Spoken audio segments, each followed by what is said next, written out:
Today, we pray for real freedom for our nation's people. We pray for friends and neighbors who are suffering under record inflation, seniors concerned with retirement and their future, and for young people burdened with housing costs and families who cannot afford childcare or even to start a family. We pray for the everyday hardworking American. Lord, your word promises that where the Spirit of the Lord is, there is freedom, and that if in all our ways we acknowledge you, that you will direct our path. We also know that real freedom is the absence of fear. With you, we have no fear. With you, we walk forward together to stand for our country, our children, our neighbors, and to stand strong for freedom. For with you, all things are possible.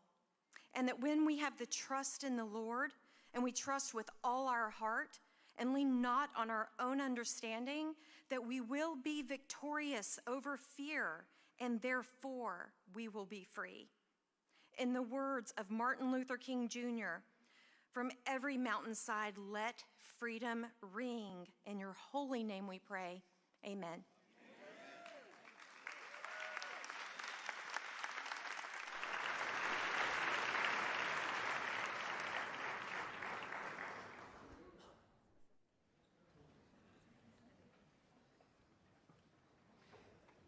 Leading us in the pledge, Abdul Ali, candidate for the U.S. House of Representatives in the 12th District of North Carolina. Wait a minute, ladies and gentlemen. Real quick, before we do this pledge, if you are a United States military veteran, sit down for a second. If you served in the military, sit down, take a seat real quick. Everybody else, let's clap it up for our veterans. Make some noise for them. It is an absolute honor.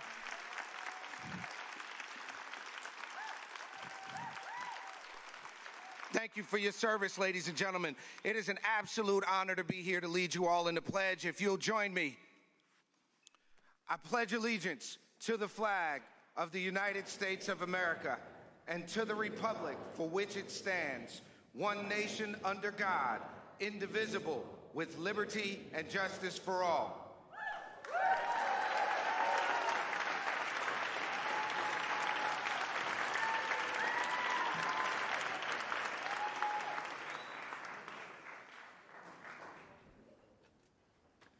Ladies and gentlemen, please rise as Amy Stewart sings our national anthem. Oh, say, can you see by the dawn's early light what so proudly we hailed at the twilight's last gleaming, whose broad stripes and bright stars through the perilous fight o'er the ramparts we watched were so gallantly streaming, and the rocket's red glare, the bombs bursting in air, gave proof through the night that our flag was still there. Oh, say, does that star-spangled banner yet wave o'er the land of the free and the home of the brave?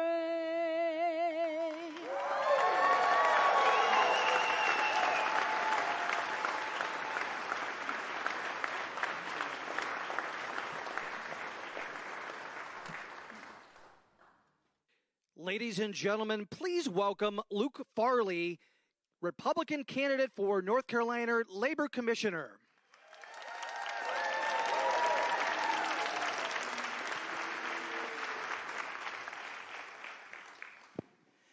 Hello, Charlotte. I'm Luke Farley, and I have the great honor of being your Republican nominee for North Carolina State Labor Commissioner. Now, that's a job you probably know best as being the picture in the elevator. So, yes, I'm running to be your next elevator guy. But the job is so much more than elevators. You know that. The most important part of the job of being Labor Commissioner is looking after the well-being of our working men and women in this state, many of whom I know are here with us today, keeping our workers safe, healthy, and employed. And that's why I'm honored to be here today in this afternoon with one half of the team that's going to deliver real results for working families in North Carolina, our next Vice President, Senator JD Vance.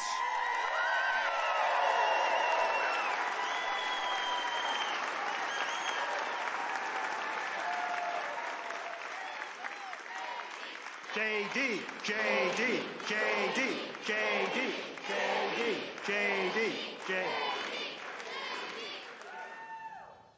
Now, there's one question that's getting asked a lot these days, and you know what it is. No, you're not. No, you're not. Are you better off now than you were 4 years ago? I'm not going to ask you that question today, though, because I already know the answer. Nobody is better off than they were 4 years ago.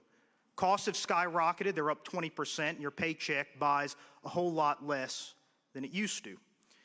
So let me suggest a different question.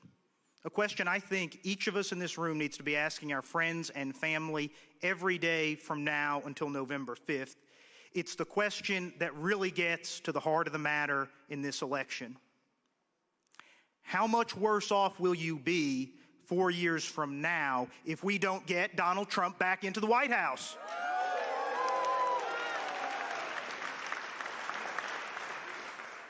Working families cannot endure 4 more years of what they've had for the last 3.5 years.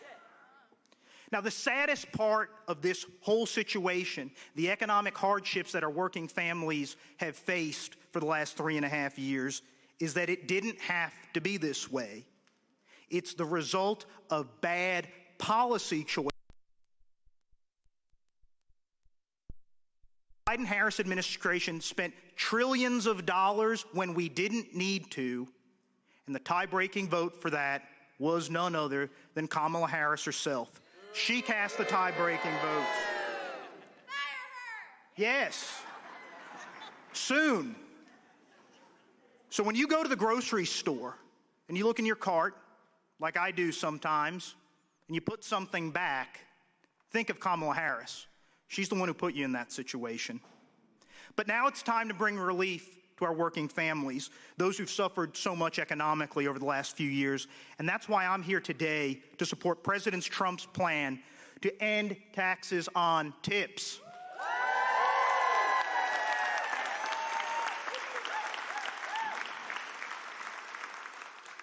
People in North Carolina who earn a living on tips are some of the hardest working people we have in this state.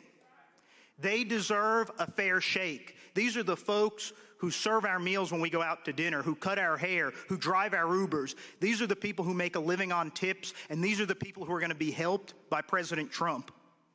They deserve a chance to get ahead too, and under JD Vance and President Trump, they will. So thank you again for having me here today. I'm Luke Farley. Don't forget to vote Luke for Labor on November 5th when you vote for President Trump. And let's make America affordable again. God bless.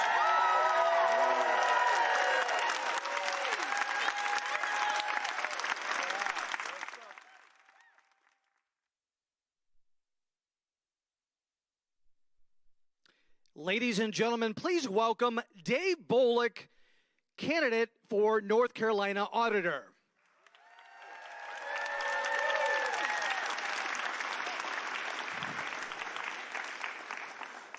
Good afternoon, Charlotte and North Carolina. I am Dave Bullock, and I'm proud to be your Republican nominee for North Carolina Auditor. I stand before you proudly endorsed for that job by President Donald J. Trump. Every day, though, I'm asked, why in the world am I running to be the state auditor, right? I guess it's like my slogan on my new palm card says, I'm reasonable, I'm qualified, but I'm a little bit nerdy. I've got experience as a prosecutor, a businessman, and as a leader making decisions in the face of liberal opposition. And the auditor is, of course, a down-ballot statewide race, an important office with a serious mission to hold government accountable for spending your tax dollars. We need, quite frankly, a conservative to count the money. Yes? More than that, the auditor checks government for economy and efficiency, and I think we can all agree that government can be a little more efficient, right? And if the auditor is responsible for making things more efficient, I can't think anywhere better to start than with the DMV. We're going to audit the DMV top to bottom, and we're going to turn that agency around to make it work for you. Our team will make government more effective, more responsive, and more accountable, and the state auditor is a vital cog in our state's economy. I'm here today because this election is vital to the continued success of our nation and our state. Ultimately, the leadership of our nation and our state directly affects our national and state economy. We cannot trust a Harris-Walz administration to be in charge of the economy of the greatest country on the planet. We can trust Donald Trump and JD Vance. We can trust President Trump and Senator Vance to bring down inflation. We can trust them to establish fair and successful tax policies like no tax on tips that will benefit all hardworking Americans. And we can trust Donald Trump and JD Vance to make the tough economic policy decisions while keeping America strong and protecting our southern border.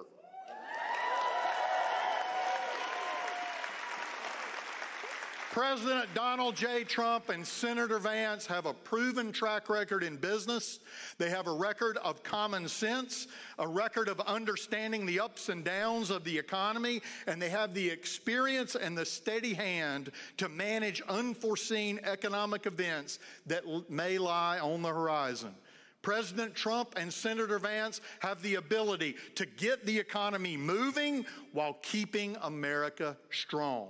Successful, experienced, trustworthy leadership, and the backbone to get the job done. Ladies and gentlemen, qualifications matter. There is no team more qualified than Donald J. Trump and Senator JD Vance.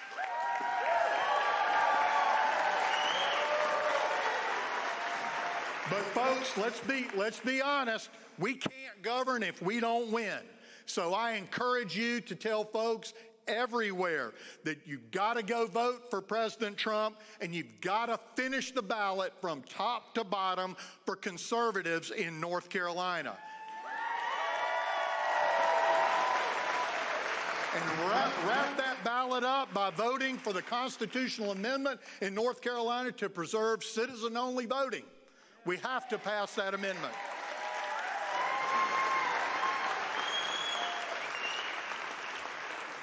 Folks, we cannot win the presidency and give away Raleigh in the courthouse.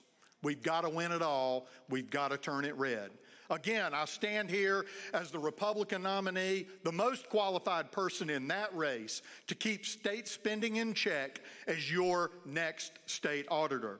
Likewise, it is clear that Donald J. Trump and Senator J.D. Vance are clearly the most qualified folks to get the job done, and we must help them to be the next president and vice president of the United States of America. I'm Dave Bullock, your candidate for state auditor, auditordave.com.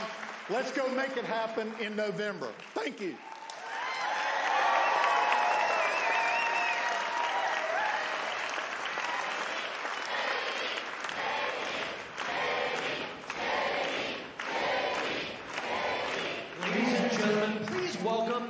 U.S. Congressman Dan Bishop and candidate for Attorney General.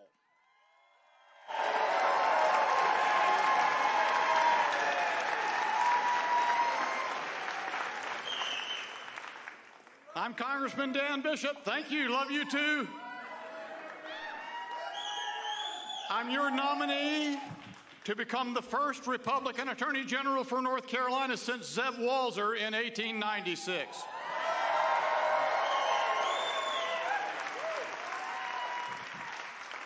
I want to tell you a little bit about that 1896 election and its aftermath, because although you might be surprised, it has a bearing on the 43 days that lie ahead to this election. In that 1896 campaign in which Zeb Walzer was elected AG, a coalition of Republicans and populists, whites and blacks, united to defeat the segregationist Democrat Party and elected not just a Republican governor and attorney general, but a reform-minded North Carolina legislature committed on returning power to the people. The white supremacists who controlled the Democrat Party committed to retaking power by any means necessary. In 1898, they fought back with a crusade of intimidation, voter suppression, election fraud, assault, and even murder, targeting the governing coalition. Cheered on by a complicit press, led by the Raleigh News and Observer's Josephus Daniels, Democrats sent even armed terrorist thugs around the state, threatening and assaulting black and white voters. On election day, they won total power and moved immediately to disenfranchise blacks and relegate all Republicans to long-term powerlessness. Just 2 days later, in Wilmington, Democrats rolled a Gatling gun into downtown, burned the city's thriving black newspaper, murdered an unknown number of black and white Republican political leaders, and violently overthrew the city's Republican government. 75 years would pass before North Carolina would elect another Republican governor. 112 years before Republicans would again control the General Assembly. And now, 126 years later, this year, North Carolina will elect a Republican Attorney General.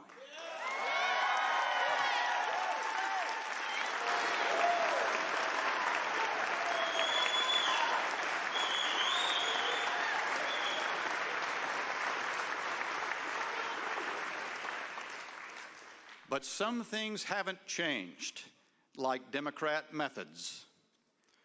For almost a decade, Democrats nationally have abused investigative and prosecutorial power to destroy President Trump, his family, and his movement, egged on by a complicit media.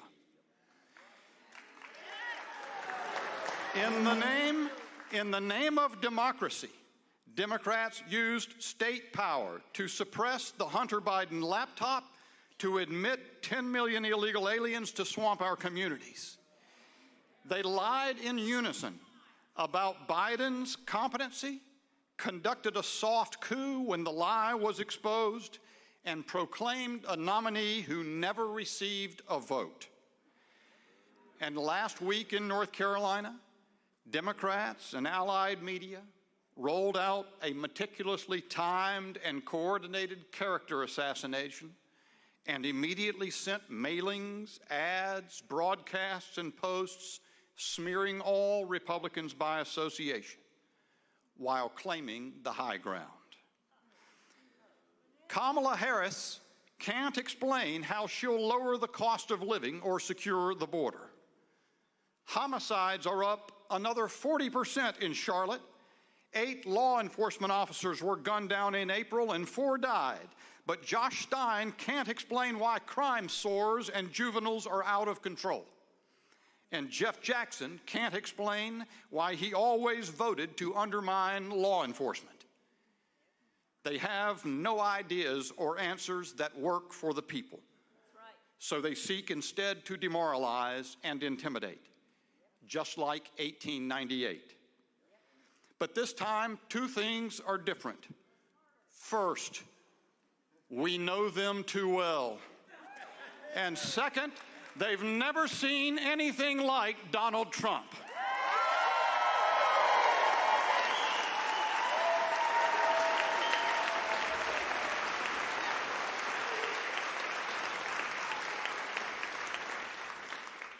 I'm running for Attorney General to restore a culture of law and order across this state for the safety of all. I'm running for Attorney General to protect your God-given freedoms for the success and flourishing of all. I've learned from President Trump, and we will fight for you. Vote for Donald Trump and JD Vance.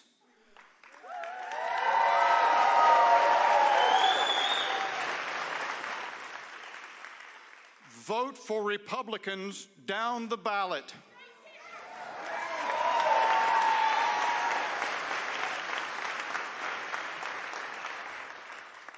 And if you will please, vote for Dan Bishop and Republican supermajorities. Make North Carolina great again so North Carolina can help President Trump make America great again.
gentlemen, please welcome to the stage the next Vice President and Second Lady of the United States, Senator JD Vance and Usha Vance.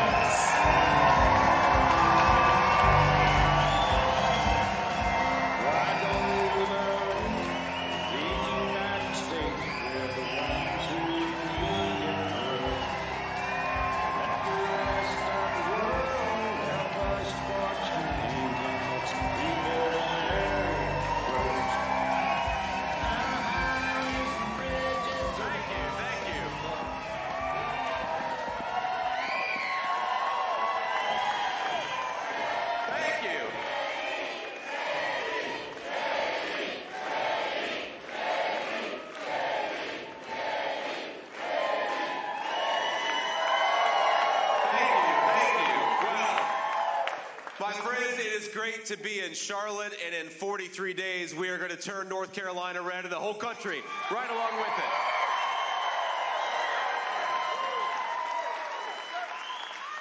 I am thrilled to have so many great patriots. I'm grateful to all of you for joining us today.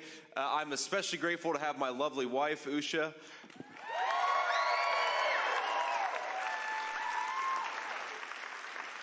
Usha looks great in that dress, honey. I love that dress. Thank you. We've also got some other distinguished guests here. I want to give a shout out just before we get started. We have got Congressman Greg Murphy. Where's Greg at? Greg, thank you for everything, man. Thank you for your leadership. You all have an incredible nominee for Attorney General in the state of North Carolina, Dan Bishop. Thank you, Dan.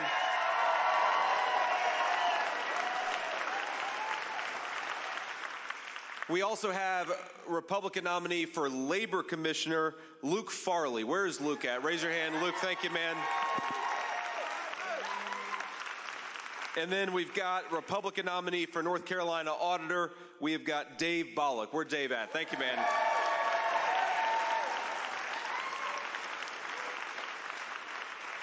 So we have got 43 or 42 days to the election.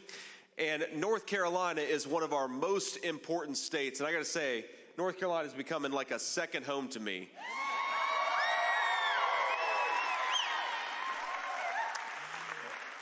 But North Carolina is a second home to me, and it is going to be the state that turns this country red. We're going to send Donald Trump back to the White House, and we're going to do it thanks to the great patriots of this state. Now, sometimes, my friends, politics is complicated. But this race is about as simple as it could be, and you can tell that it's simple because Kamala Harris, more than any candidate in the history of presidential politics, is running away from a record instead of to a record. And there are all these different takes, all these different spins we can put on this race, but I think the most simple and the most direct is that Donald Trump had a record to be proud of and Kamala Harris has a record to be ashamed of. So we're not going to promote her. We're going to say,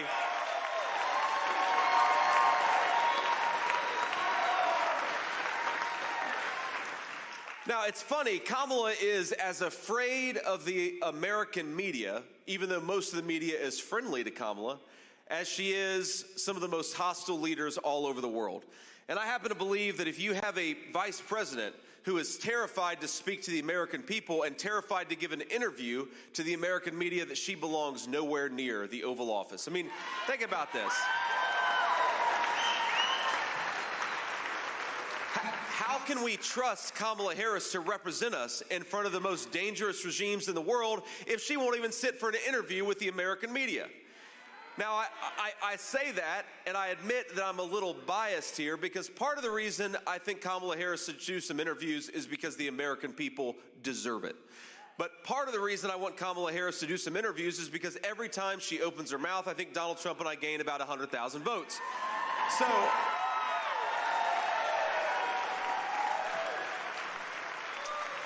and I don't know of the few interviews that she has given. I don't know if it's one or two, but it's not that many. It's funny to try to have her answer what her actual plans are for the American people. You know, the press back here, we've got some reporters and we'll take some questions in a little bit, but the press will ask Kamala Harris, what is your specific plan to lower the cost of groceries, to lower the cost of housing, which of course have gone up wildly under the policies of Kamala Harris? And you know what she'll say? She'll say, well, I grew up in a middle-class family, and I know the struggles. Or she'll say, you know, when I was a little girl, my parents had a very nice lawn. She'll say anything but what her actual plans are to lower the inflation that she caused. She'll say anything other than talk about how she's going to fix the problems that her administration led to. She will do anything to avoid answering the very simple fact that Kamala Harris has made the American people's lives worse. And on November 5th, the state of North Carolina is going to say to Kamala Harris, you're fired. Go back to San Francisco where you belong.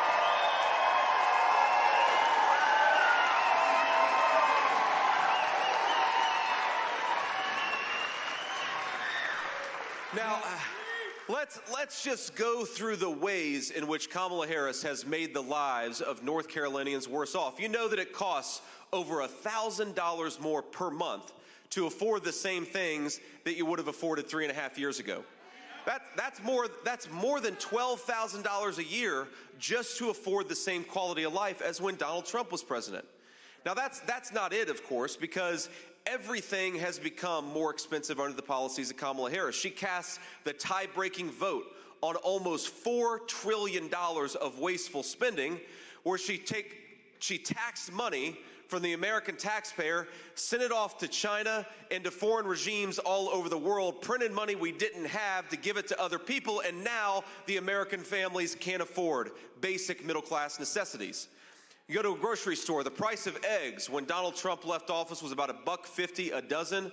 The price of eggs, the average now, is close to $4 a dozen, thanks to the policies of Kamala Harris. And I'll tell you, I know this very personally because my kids, we got a 7-year-old, a 4-year-old, and a 2-year-old, and they eat a whole lot of eggs every morning. So I feel it as much as anybody. I see it as much as anybody because we are, you know, it takes a lot of food to feed 3 hungry kids. Now, we took our boys, actually, I'll tell you a story. We took our boys with us on the campaign trail just a couple of days ago when we were in Pennsylvania. And we went to a Hispanic grocery store in Reading, Pennsylvania, and my 2 boys came along with me.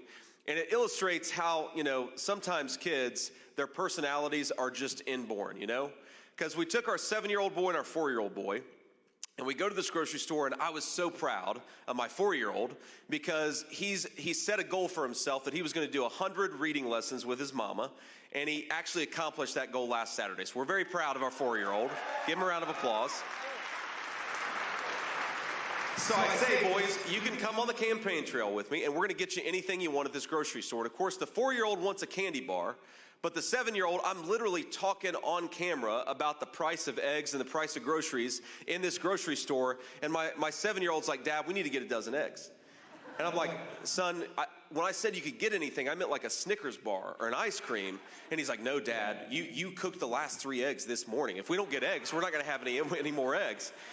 And the 7-year-old, he's got his mama's personality. Very practical, worried about whether we have enough eggs. And right now, all across our country, we've got a lot of families that are cutting back because of Kamala Harris's war on affordability in this country. And Donald Trump and I believe in a very simple principle, my friends. We believe that if you work hard and play by the rules, you ought to be able to afford a nice life for your American family. It's that simple.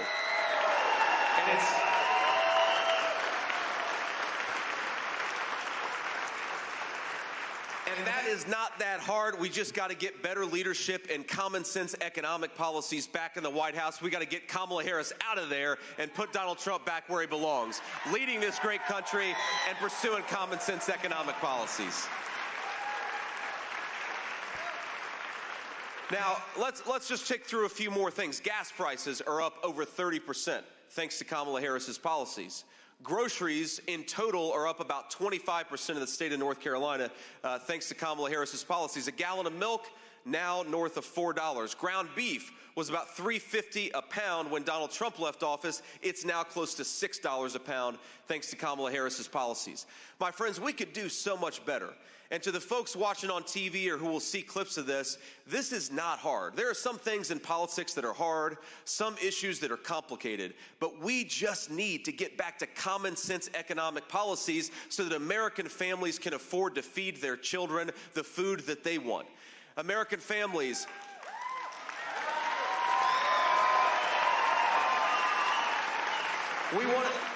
we want American families to be able to afford to buy a home again. Think about this. The American dream, it means different things to different people. To me, it always meant becoming a good husband and a good father. But to a lot of families out there, the American dream doesn't exist without home ownership. People want to own a stake in this country that all of us love. Well, thanks to Kamala Harris's policies, housing is 56% more expensive than it was just 3 years ago. Now, I know a lot of us know young Americans, young families, our kids, our grandkids, and we just want them to be able to afford that American dream of homeownership. But thanks to Kamala Harris, it's not happening. And we got to remember, it's not just because Kamala Harris cast that tie-breaking vote on trillions of dollars in new spending. It's also because Kamala Harris let 25 million illegal aliens into this country. And as much as the media doesn't like to talk about this, when you let in 25 million people into your country that shouldn't be here, and you have them compete against Americans for scarce homes, that drives housing through the roof, and that's exactly what we've seen. This border invasion has made homeownership unaffordable for the majority of American families. And I happen to believe that we ought to have a president who says American homes go to American citizens, not to foreigners who don't even deserve to be in this country in the first place.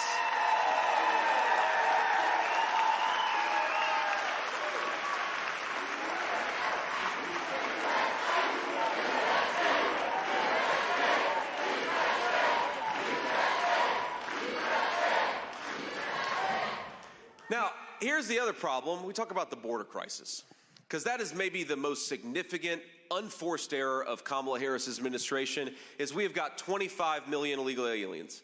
Now, you know what kind of stress that puts on the municipal budget of Charlotte? You know how hard it is to afford to provide housing and health care for your citizens when Kamala Harris lets in millions upon millions of people who shouldn't even be here. And that is exactly what she has done. Thanks to Kamala Harris's policies, you've got a lot of American families and a lot of American cities that can't afford to provide basic necessities to their citizens. But it's also just a huge problem for crime and public safety. Now, a lot of you know my personal story. A lot of you know that I grew up in a working class family and I was raised by my grandmother. I called her Mamaw. Like a lot of Appalachian people, I called my grandmother Mamaw. And by the way, let's give a shout out to all the great grandparents in the room right now who are helping take care of kids. We love you.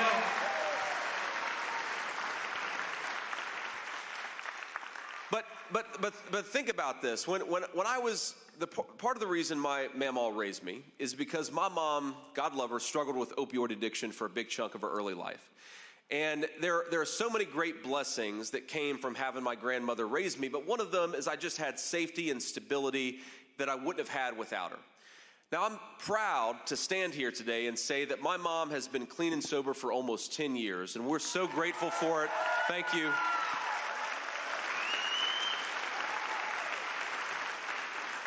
And for those of you who are struggling with addiction, or those of you who have families struggling with addiction, there really is hope in recovery.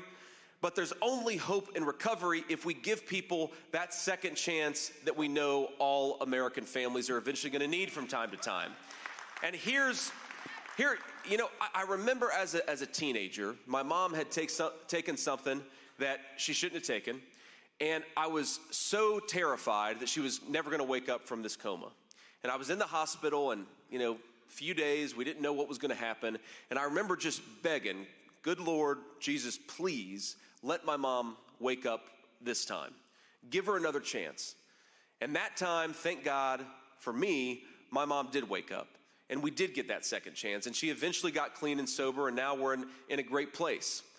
But we know that with the deadly fentanyl that's coming across the southern border today, Kamala Harris has let the Mexican drug cartels turn this state and turn this country into a drug trafficking zone. I really believe that if the poison Kamala Harris lets come over the border in 2024 was coming over 10 years ago, that we wouldn't have got that second chance with my mother. And so we say to Kamala Harris, to every illegal alien, to every person who has contributed to this border crisis, we need a president that's going to go to war with the Mexican drug cartels, not invite him to do business in this country. And that's why we're going to make Donald Trump the next president of the United States.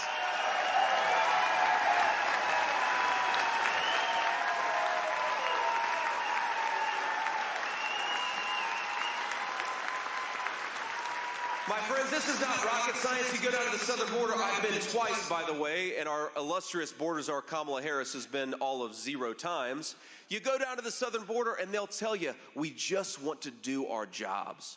We want a president who allows us to enforce the border to keep this country that all of us love safe. We just want Donald Trump. We want Donald Trump because he's going to make it possible for us to enforce the border. We want Donald Trump because he's going to make it possible for us to keep these drugs out of our country. And we want somebody who says to law enforcement, we've got your back, instead of trying to tear us down. That is what we get with the President Donald Trump, and that's why we got to put him back in the Oval Office.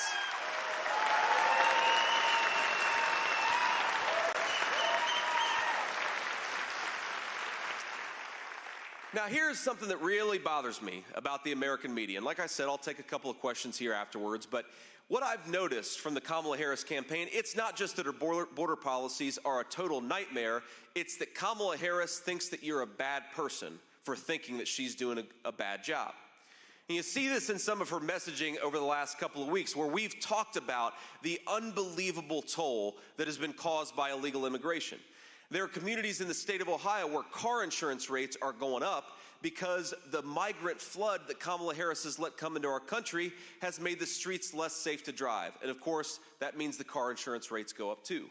We've got local services, local schools, even in this state, even some of our small towns in the state of North Carolina, where they've had a massive influx of children who don't even speak English. And I've got nothing against those children, by the way, but when you drop a bunch of kids into our rural school districts that don't speak English, then who suffers? It's the children in those districts who deserve to get a good education and aren't, because of Kamala Harris's policies. And I happen to believe that we are, my friends, I think that we're the most compassionate country in the whole world, and I don't want to change that. But for American leadership, our compassion must start with American citizens. It must start with people right here at home.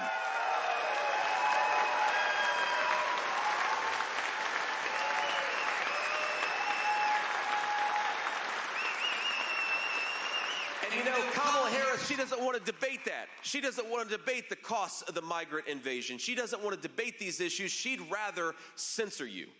And the main tool of censorship under today's Democratic Party, under Kamala Harris's leadership, is to call all the people who are complaining about this migration problem a racist.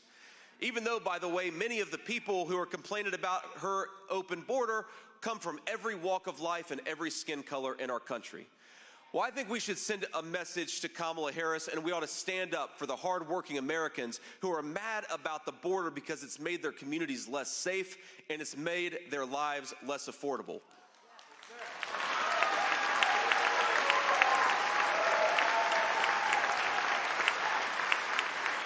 And our message to Kamala Harris is, how dare you call people a racist for wanting to close down that wide open border? Our message to Kamala Harris is, how dare you call the citizens of your own country bad people because they don't want a flood of illegal migration in their country? Kamala Harris, how dare you attack the citizens of your own country for not wanting their children to die of fentanyl overdoses? Kamala Harris, how dare you call the citizens of your own country bad people? You're a bad person for causing this border crisis. We are not bad people for complaining about it.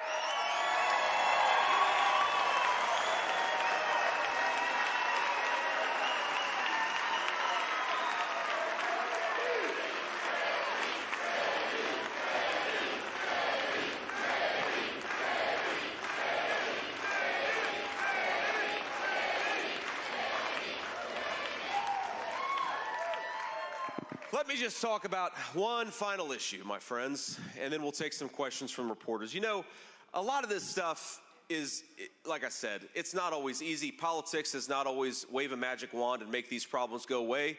But the affordability crisis, because Kamala Harris refuses to answer the question of what she would do to lower the price of groceries and housing, of food and everything else for American citizens, Donald Trump and I have a very, very simple answer, and it starts with energy. It starts with a very simple principle: drill, baby, drill. You want to lower Americans' prices. Because here's what Kamala Harris has done. In the name of environmental policy, and of course we all believe in clean air and water. We want our children to grow up in this beautiful country that is clean of environmental toxins. But what she has done is, in the name of environmental policy, she has encouraged the offshoring. She's encouraged us to ship all of our energy and manufacturing jobs to China, which is, by the way, the dirtiest economy in the history of the world. If you care about energy and you care about the environment and you want a clean environment, but also if you just want American jobs, unleash the American energy sector, unleash the American energy worker. Stop shipping this stuff overseas. We got plenty of it right here at home. Let's get it from our own territory with our own workers.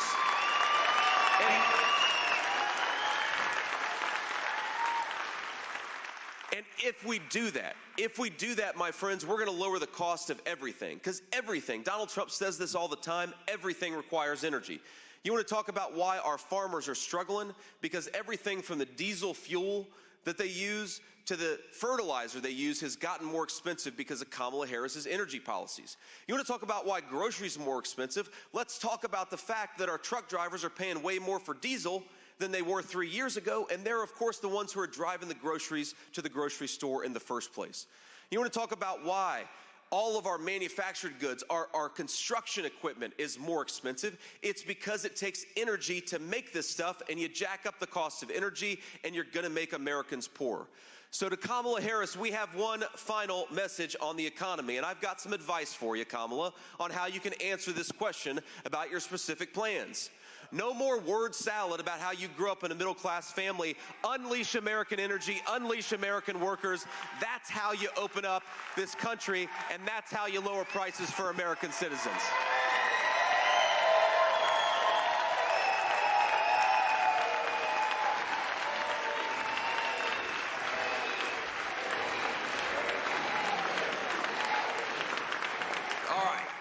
So I'm going to take some questions in just a second, but I want you, especially now while everybody's standing up here, I want you to take out your phones, and we're going to ask every single one of you to play your part. Because look, we're never going to have the biased media on our side, and we're never going to have, Kamala Harris lies about Donald Trump every single day and twice on Sunday.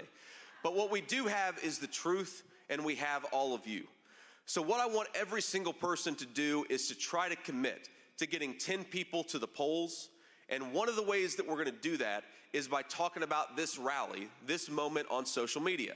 And so if you would, take a photo, take a selfie, take whatever photo makes the most sense, and then post it on social media with the caption, "This is why I'm going to vote for Donald J. Trump."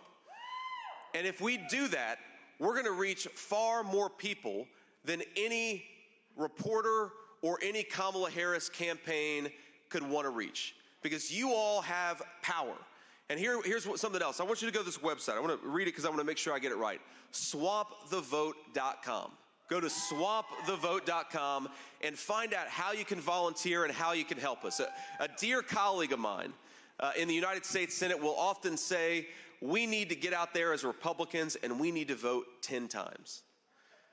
And that makes people a little uncomfortable because they say, well, we're Republicans. We don't vote 10 times, we only vote once, because we believe in every legal ballot counting, but only once. But here's how you go out and cast 10 ballots legally. You get yourself to the polls, and you get 9 friends and family. That's how we do this in the legal and the right way. And here's the final point about this. Look, we have got 3 ways to vote now: early voting, vote by mail, and voting on Election Day. And look, I am a firm believer that we ought to have Election Day in this country and not election season, but we are where we are. So we got to take advantage of all these pathways to vote. Because if I talk to 100 people who plan to vote for Donald Trump in 2020, 95 of them voted for Donald Trump. But then 5 of them, a kid got sick, and so they had to go pick him up from school. Or mom had something, so they had to go pick mom up and deal with some of her issues. Or, maybe they just had a late night at work and they didn't make it. The best way for us to beat the Democrats in November is to get out there and vote. So do everything you can, drag everybody across the finish line, and we're going to take this country back because of all of you. God bless you all, and thank you.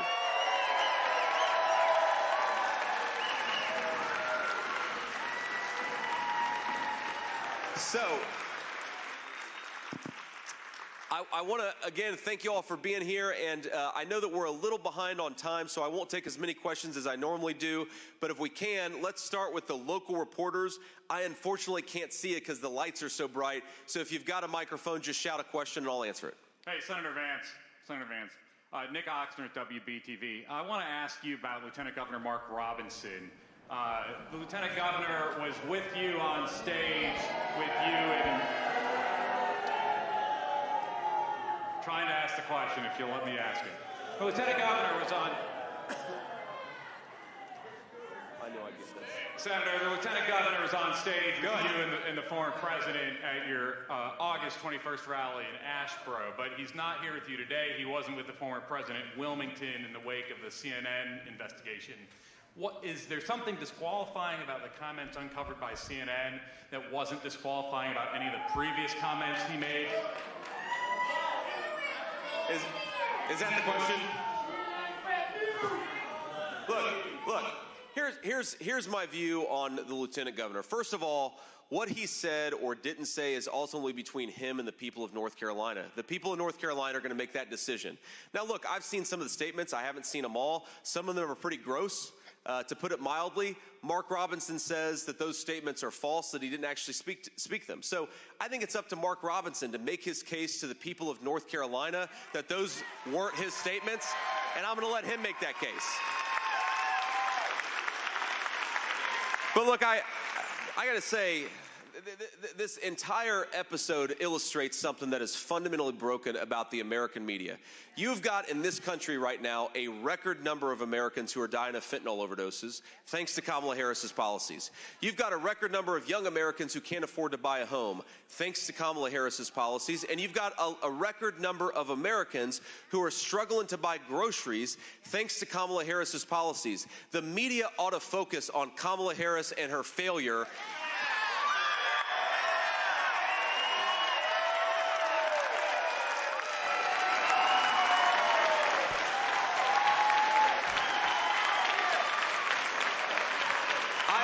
More interested in pursuing policies that correct the problems of Kamala Harris.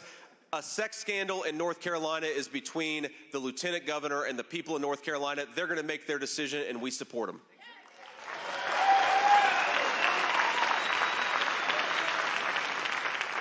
Senator Vance, Julie with WCNC Charlotte. I'm curious about the debate, how you're feeling ahead of it, how you're preparing, and should this be the last debate of the election cycle?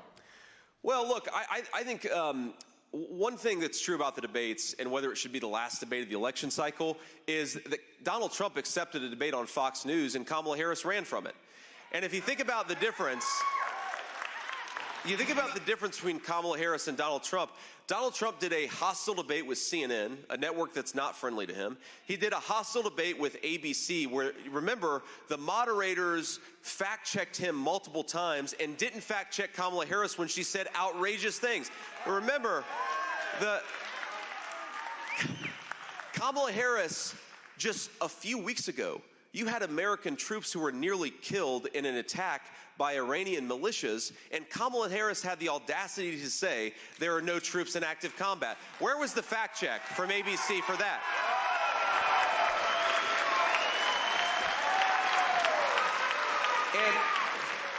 And look, if Kamala Harris wants to go on Fox News or wants to do some hostile interviews, we welcome her to do that. But what me and Donald Trump are going to keep on doing is going everywhere and talking to everybody. We talk to the hostile media, we talk to the friendly media, we talk to the national media, we talk to the local media, and we do it because we think the American people deserve leaders who try to earn their vote instead of expecting it to be given to them.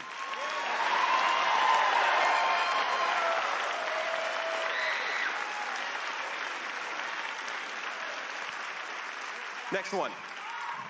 Senator Vance, thank you so much for answering questions. I am Thanks. Casey Jones with WCCB. I want to ask you, you're talking about hostility, so looking at how things are going in Springfield, Ohio right now, where you made claims that Haitian migrants were eating pets that have since been debunked, there are threats to the community, things are hostile.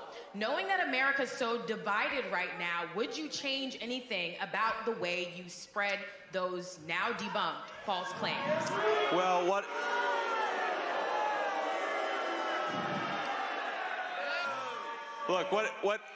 I have a responsibility to do in Springfield, Ohio, or any constituency in the state of Ohio, and if, God willing, the American people honor me by making me their next vice president, this will be my responsibility for the whole country.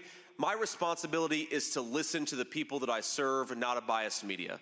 And that's what I'll keep on doing in Springfield, Ohio, or anywhere else.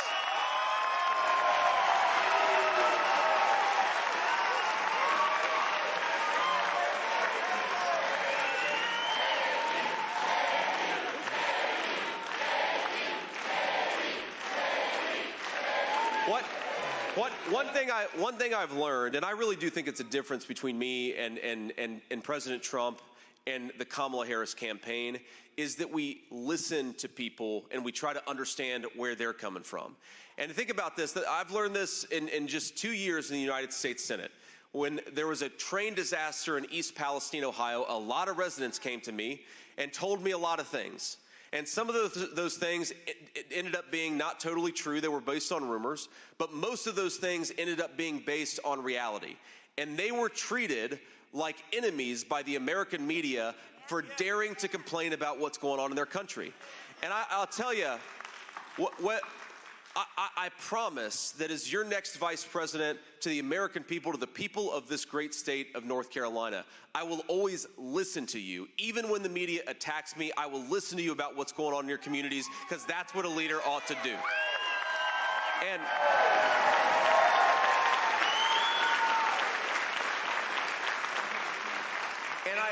And the final point that I'll make there is that everything that's going on in Springfield, Ohio, first of all, it comes from Kamala Harris's wide open borders. A small town in Ohio, 20,000 migrants into that community. It has stressed every local service. I wish the American media was half as interested in the stress on the local schools, the stress on the hospitals, and unaffordable housing as they are in debunking a story that comes from the residents of Springfield.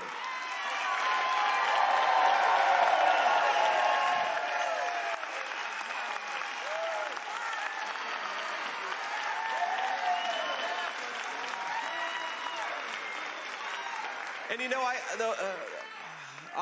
the final point that I'll make on this is it is interesting to me to listen to the American media when they will descend on a town. I've had constituent inbound from inquiries from Springfield, Ohio, just in the last couple of weeks where, you know what they'll say to us? They'll say, hey, this thing's going on in our community. Could you help us investigate it? But please don't put my name out there publicly, because every person who speaks up has 15 news media reporters show up at their doorstep.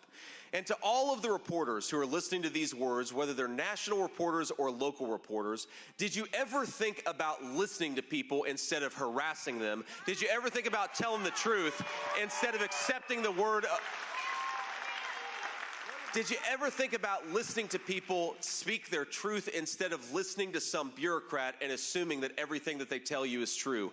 Journalism in this country is increasingly a disgrace. It's about investigating the truth, and unfortunately, far too few reporters do that today.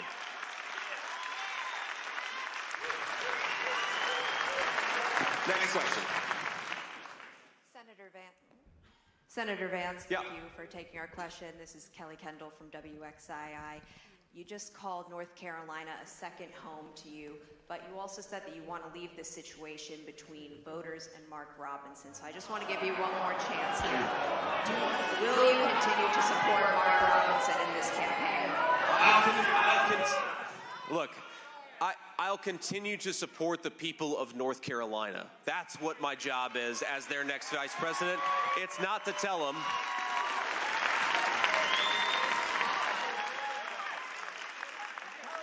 Look, I have spent so much time in this state, and I love this state. It is beautiful. You guys have one of the rare, thank you, we have one of the rare combinations of beautiful mountains and beautiful beaches right here in the state of North Carolina. You ought to be proud of it.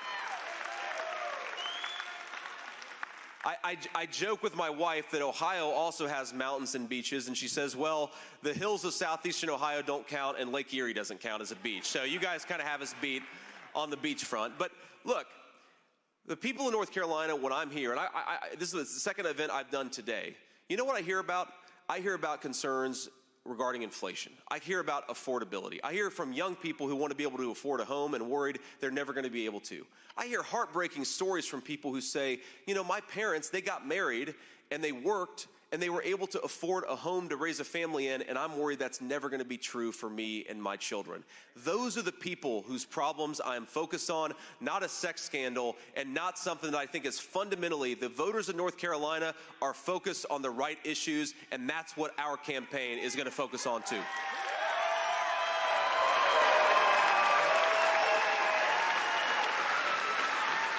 All right. And let's do one more question before we hit the road. Hi, Senator Kit Maher. I just want to clear up, does a Trump campaign still endorse Mark Robinson? And number two,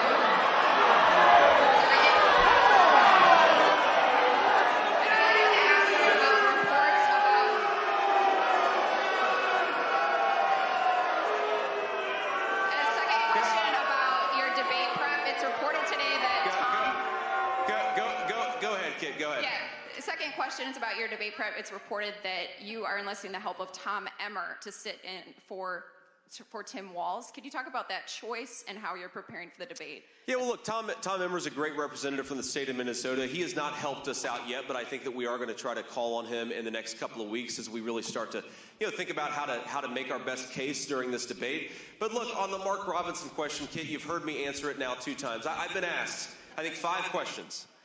Now, three of those questions have been about what Mark Robinson did or did not say 20 years ago on a message board. As I've said, that is Mark Robinson's case to make to the people of North Carolina. I'm not going to make it for him, and the people of North Carolina, they get to be the judges of whether they believe him or not. It's really that simple.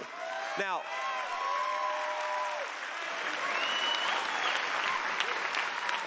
but I really cannot believe that the American media is so much more focused on this than on the struggles of their fellow citizens.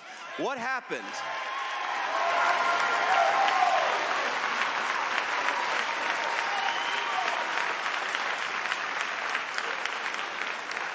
What happened to speaking truth to power? What happened to investigating the truth? If the American media wants to focus on a sex scandal, there are plenty of supermarket tabloids that are welcome, that would love to have you.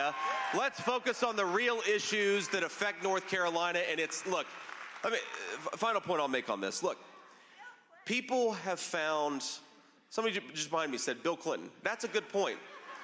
Bill Clinton spoke at the Democratic National Convention. How many questions have been asked about his very interesting history? But what I'm focused on is not Bill Clinton or Mark Robinson's history. It's how to make the lives of the people of this state better.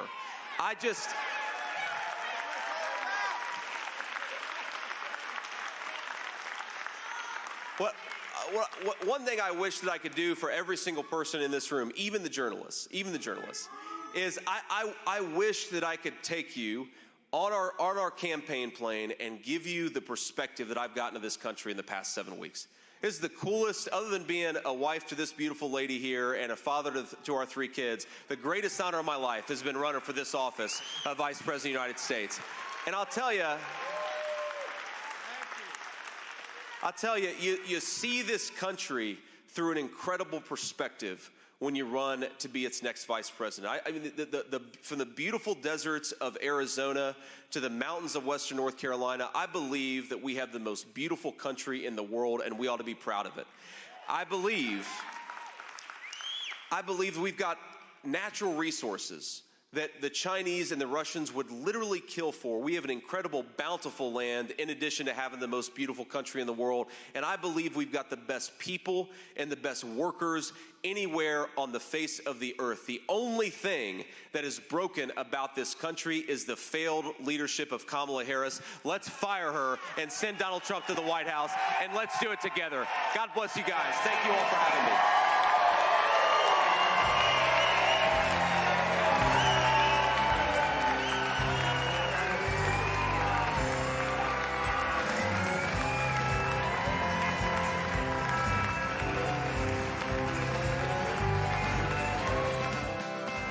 Why don't we live